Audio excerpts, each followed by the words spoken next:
ಮುಖ್ಯಮಂತ್ರಿಗಳ 1 ಲಕ್ಷದ ಬಹುಮಾಡಿ ಯೋಜನೆಯ 1 BHK ಫಲಾನುಭವಿಗಳೇ 26/12/2023 ಇದ್ದಿದ್ದಂಥ ಹೋರಾಟ ರದ್ದುಪಡಿಸಲು ಕಾರಣ ನಿಮಗೆ ತಿಳಿಸಬೇಕು ಅಂತ ಈ ಒಂದು ವಿಡಿಯೋ. ಏನಂದರೆ ನಾವು ಸ್ಟಾರ್ಟಿಂಗ್ ಅಂದರೆ ಪ್ರಾರಂಭದಲ್ಲೇ ಒಂದು ವಿಚಾರ ಇತ್ತು. ಒಂದು ನಮ್ಮ ಈ ಕಷ್ಟ ನಷ್ಟಗಳು ಏನಿದೆಯೋ ಅಂದರೆ 8,000 ರೂಪಾಯಿ EMI ಇರ್ಬೋದು, ಅಮೌಂಟು ಜಾಸ್ತಿ ಆಗಿರೋದು, ಇದೆಲ್ಲ ಬಂದು ಕಷ್ಟ ನಷ್ಟಗಳನ್ನು ನಮ್ಮ ಕೂಗನ್ನು ಸರ್ಕಾರಕ್ಕೆ ಮುಟ್ಟಬೇಕಂತ, ಅಂದರೆ ಅವ್ರಿಗೆ ತಿಳಿಸ್ಬೇಕಂತ. ನಮ್ಮದು ಕಷ್ಟಗಳೆಲ್ಲ ಈ ಥರ ಇದೆ, ನಿಮ್ಗೆ ಗೊತ್ತಿದೆ, ಆದರೂ ಕೂಡ ಜನರಿಗೆ ಆಗ್ತಾ ಇರುವಂಥ ಕಷ್ಟಗಳು ನಮ್ಮ ಕೈಯಲ್ಲಿ ಆಗಲ್ವಾ? ನಮ್ಮ ಕೈಯಲ್ಲಿ ಆಗಲ್ಲ. ಆಗದೇ ಇರೋ ಬೇಡಿಕೆಗಳು ಏನೇನಿದೆಯೋ ಎಲ್ಲನೂ ಅವ್ರ ಹತ್ರ ತಲುಪಿಸ್ಬೇಕಂತ ಒಂದು ಕೆಲಸವನ್ನು ನಾವು ಸತತವಾಗಿ ಮಾಡ್ಕೊಂಡು ಬರ್ತಾಯಿದ್ದೋ. 26/12/2023 ಹೋರಾಟ ಬೇಕಾಗಿತ್ತು. ಯಾವಾಗ ಸಂಬಂಧಪಟ್ಟ ಅಧಿಕಾರಿಗಳು ನಮ್ಮ ಜೊತೆಯಲ್ಲಿ ಸರಿಯಾದ ರೀತಿಯಲ್ಲಿ ಮಾಹಿತಿ ಕೊಟ್ಟಿಲ್ಲ, ಸರಿಯಾದ ರೀತಿಯಲ್ಲಿ ನಮ್ಮ ಜೊತೆಯಲ್ಲಿ ನಡ್ಕೊಂಡಿಲ್ಲ. ಸೊ ನಮ್ಮ ಬೇಡಿಕೆಗಳು ಏನಿದೆಯೋ ಯಾರು ಕೂತು ಮಾತಾಡೋಕ್ಕೆ ಮುಂದೆ ಬಂದಿಲ್ಲ. ಸೊ ಈ ಕಾರಣಕ್ಕೆ ಅದು 26/12/2023 ಹೋರಾಟ ನಾವು ತಗೊಂಡಿದ್ದು. ಬಟ್ ಆದರೆ 21/12/2023 ವಿಧಾನಸೌಧ ವಿಕಾಸಸೌಧ ಕಡೆಗೆ ನಮ್ಮಲ್ಲಿ ಒಂದು 4-5 ಜನ ಹೋಗಿದ್ದು. ಯಾರ ನೇತೃತ್ವದಲ್ಲಿ ಅಂದರೆ ಶ್ರೀಮತಿ BT ಲಲಿತಾ ನಾಯ್ಕ ಅಮ್ಮನವರ ನೇತೃತ್ವದಲ್ಲಿ ಹೋಗಿ ಅಲ್ಲಿರುವಂಥ ಈ ಸಂಬಂಧಪಟ್ಟ ಸಚಿವರನ್ನ ಭೇಟಿ ಮಾಡೋಣ, ಈ ಸಂಬಂಧಪಟ್ಟ ಅಧಿಕಾರಿಗಳು ಏನಿದೆಯೋ ನೋಡೋಣ. ಸೊ ಇದು ನಮ್ಮದು ಏನಿದೆ, ಈ ಒಂದು ವಾಯ್ಸ್ ಏನಿದೆ, ಒಂದು ಕೂಗು ಏನಿದೆ, ಅದು ಅವರಿಗೆ ತಲುಪಿಸೋಣ ಅಂತ ಒಂದು ಕೆಲಸದಲ್ಲಿ ಹೋಗ್ತಾಯಿದ್ದೋ.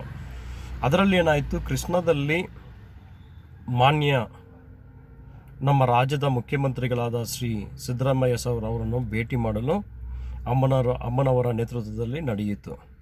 ಸೊ ಆವತ್ತು ನಾನು ಅಮ್ಮನವರು ಇಬ್ಬರು ಹೋಗಿ ಆ ಒಂದು ಭೇಟಿಯಲ್ಲಿ ಅಂದರೆ ಮೀಟಿಂಗಲ್ಲಿ ನಾವು ಮಾತಾಡಬೇಕಾದ್ರೆ ನಮ್ಮ ಮುಖ್ಯಮಂತ್ರಿಗಳವರು ಈ 1 ಲಕ್ಷದ ಬಹುಮಾಡಿ ಯೋಜನೆಯ 1 BHK ಅದರಲ್ಲಿ ಆಗ್ತಾ ಇರುವಂಥ ತೊಂದರೆಗಳನ್ನು ನಮ್ಮ ಕಡೆಯಿಂದ ಅವ್ರಿಗೆ ಹೇಳಿದ್ದೀವಿ. ಸುಮಾರು ಒಂದು 20-30 ನಿಮಿಷಗಳು ಅವರ ಜೊತೆಯಲ್ಲಿ ಮಾತಾಡಿದ್ದು ಅವರು ಒಳ್ಳೆ ರೀತಿಯಲ್ಲಿ ತಮ್ಮ ಅಭಿಪ್ರಾಯವನ್ನು ತಿಳಿಸಿದರು. ಈ ಒಂದು ಸ್ಕೀಮನ್ನು ನಮ್ಮ ಕಡೆ ಏನು ಮಾಡೋಕ್ಕಾಗುತ್ತೆ, ಏನು ಮಾಡಿಕೊಡ್ಬೇಕು, ಜನರಿಗೆ ಏನು ಪರ್ಯಾಯ ಕೊಡಬೇಕು, ಯಾವ ಥರದಲ್ಲಿ ಅವರಿಗೆ ಕೊಟ್ಟರೆ ಚೆನ್ನಾಗಿರುತ್ತೆ ಅಂತ ಜನರಿಗೂ ಮಾಡುತ್ತಿರುವಂಥ ಈ ಒಂದು ಸ್ಕೀಮ್ ಒಳ್ಳೆ ರೀತಿಯಲ್ಲಿ ನಾನು ಮಾಡಿಕೊಡೋಕ್ಕೆ ಸಿದ್ಧನಾಗಿದ್ದೀನಿ, ಅದನ್ನು ಮಾಡಿಕೊಡ್ತೀವಿ ಅಂತ ಒಂದು ನಂಬಿಕೆಯನ್ನು ಭರವಸೆಯನ್ನು ಕೊಟ್ಟರು. ಅದನ್ನು ಕೊಟ್ಟಾದ ಮೇಲೆ ನಾವು ಈ ಒಂದು 26/12/2023 ನಡೆಯುವಂಥ ಈ ಒಂದು ಹೋರಾಟ ಮಾಡಿದ್ರೆ ಎಷ್ಟು ಮಟ್ಟಕ್ಕೆ ಸರಿ ಇದೆಯೇ ಅಂತ ನಾವು ಯೋಚನೆ ಮಾಡಬೇಕಾಗತ್ತೆ. ಯಾಕಂದರೆ ಒಂದು ಅಧಿಕಾರಿಗಳು ಯಾರಾದರೂ ಒಬ್ಬರು ಹೇಳಿ ಸುಳ್ಳಾಗಿ ಹಂಗೆ ಹೋಗ್ಬಿಡ್ಬೋದು, ಬಟ್ ಅದ್ಮೇಲೆ ಸ್ವಲ್ಪ ನಾವು ಯೋಚನೆ ಮಾಡ್ಬೋದು. ಬಟ್ ಆದರೆ ನಮ್ಮ ರಾಜ್ಯದ ಮುಖ್ಯಮಂತ್ರಿಗಳೇ ನಮಗೆ ಭರವಸೆ ಕೊಟ್ಟು ನಾನು ಒಳ್ಳೇದು ಮಾಡಿಕೊಡ್ತೀನಿ ಅಂತ ಹೇಳಿದ ಮೇಲೆ ನಾವು ಈ ಒಂದು ಹೋರಾಟನ ಮಾಡಿದ್ರೆ ಸರಿಯಾಗಿರುತ್ತಂತ ಒಂದು ಕ್ವಶ್ಚಿನ್ ನಮ್ಮಲ್ಲಿ ಇತ್ತು. ಸೊ ಇದನ್ನು ನಮ್ಮ ಜೊತೆಯಲ್ಲಿ ಹೋರಾಟ ಮಾಡ್ಕೊಂಡು ಬಂದಿದ್ದಂಥ ಮತ್ತು ನಮಗೆ ಸಪೋರ್ಟ್ ಮಾಡಿ, ಅಂದರೆ ಈ ಒಂದು ಹೋರಾಟದಲ್ಲಿ ಮುಂದೆ ನಿಂತು ಬಂದು ಜೊತೆಯಲ್ಲಿ ಓಡಾಡಿದಂಥ ನಮ್ಮ ಅಡ್ಮಿನ್ಗಳು ಇದ್ದಾರೆ, ಹಲವಾರು ಜನ ಇದ್ದಾರೆ.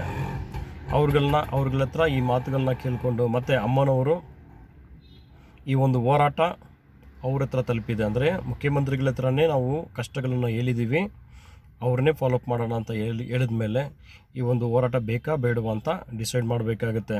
ಈ ಒಂದು ಹೋರಾಟನ ಮಾಡಿದ್ರೆ ತಿರ್ಗಾ ನಾವು ಎಲ್ಲಿಂದ ಸ್ಟಾರ್ಟ್ ಮಾಡ್ತೀವಿ, ನಮಗೆ ಆನ್ಸರ್ ಕೊಡೋರು ಯಾರು ಇರ್ತಾರೆ, ಏನಿರ್ತಾರೆ ಅಂತ ಸ್ವಲ್ಪ ಯೋಚನೆ ಮಾಡಬೇಕಾದ ಕರ್ತವ್ಯದಲ್ಲಿ ನಾವೆಲ್ಲರೂ ಇದ್ದೀವಿ.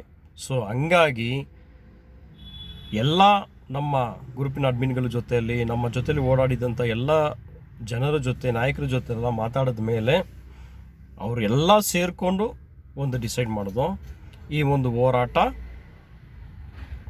ಬೇಡ ಅಂತ. ಯಾಕಂದರೆ ತಿರ್ಗಾ ಹೋರಾಟ ಮಾಡಿದ್ರೆ ಎಲ್ಲೂ ಹೋಗ್ಬೇಕಾಗತ್ತೆ, ಸ್ಟಾರ್ಟಿಂಗಿಂದ ತಿರ್ಗಾ ಬರಬೇಕಾಗತ್ತೆ. ಸೊ ಹಂಗಾಗಿ ಈ ಒಂದು ಹೋರಾಟ ಅವ್ರ ಹತ್ರ ತಲುಪಿಸಿದ್ದೀವಿ, ಅವ್ರನ್ನ ಫಾಲೋಅಪ್ ಮಾಡೋಣ, ಅವ್ರ ಹತ್ರ ಈ ಕೆಲಸಗಳನ್ನ ಮಾಡೋಣ ಅಂತ ಒಂದು ನಿರ್ಧಾರಕ್ಕೆ ಬಂದು ಇದು ನಿಜವಾದಂಥ ಒಂದು ನಿರ್ಧಾರವಾಗಿರುತ್ತೆ.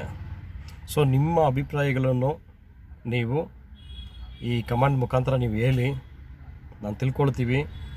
ಆದರೆ ಅವರೆಲ್ಲ ಒಂದು ಒಳ್ಳೇದು ಮಾಡ್ತಾರಂತ ಒಂದು ನಂಬಿಕೆ ಮೇಲೇ ಈ ಒಂದು ಹೋರಾಟನ ಹಿಂಪಡೆದಿರೋದು. ಸೊ ಅದರಲ್ಲಿ ಯಾವುದೇ ಒಂದು ಮಾತಿಲ್ಲ. ನೋಡೋಣ, ನಿಮ್ಮ ನಂಬಿಕೆ ನನಗೂ ಅದೇ ನಂಬಿಕೆ ಇದೆ, ಒಳ್ಳೆ ರೀತಿಯಲ್ಲಿ ಆಗುತ್ತೆ ಅಂತ. ಧನ್ಯವಾದಗಳು. ನಿಮ್ಮ Arun Kumar D, Indian Freedom Panthers ರಾಜ್ಯಾಧ್ಯಕ್ಷರು.